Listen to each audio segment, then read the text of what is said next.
আসসালামু আলাইকুম। আমাদের বাসায় সেমাই বলতে সবাই নবাবী সেমাইকেই বেশি রেফার করে। আমি হুটহাট করে যেভাবে নবাবী সেমাইটি বানিয়ে ফেলি তার কিছু ক্লিপ তোমাদের সাথেও শেয়ার করলাম। প্রথমে আমি একটি প্যানে ঘি গরম করে নিয়েছি, তারপর বনফুল লাচ্ছা সেমাইটি দিয়ে দিলাম। তোমরা যে কোনো ব্র্যান্ডের লাচ্ছা সেমাই ইউজ করতে পারো।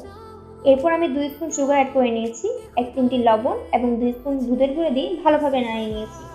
নাড়াতে নাড়াতে যখন সেমাইটি বাদামি কালার হয়ে যাবে আমি সেমাইটি নামিয়ে নেব। দেন আরেকটি পাতিলে লিকুইড দুধ নিয়ে নিয়েছি। আমি দুধকে আগে থেকে জাল করে 1 লিটার থেকে হাফ লিটার করে নিয়েছি। জাল করা দুধের মধ্যে আমি 1 কাপ কনডেন্স মিল্ক দিয়ে দিয়েছি। তারপর 1 spoon sugar, cornflour, ডানো cream, milk powder আলাদা করে 1 কাপে ভালোভাবে মিক্স করে জাল করা দুধের মধ্যে দিয়ে দিয়েছি। তারপর একটি ঘন ক্রিম বানিয়ে নিয়েছি। তারপর একটা বাটিতে আমি 2 লেয়ার সেমাইটি সেট করে নিয়েছি। তোমরা চাইলে আরও লেয়ার করতে পারো। নবাবী সেমাইটি অনেক মজা হয়েছিল, তোমরাও বাসায় ট্রাই করতে পারো।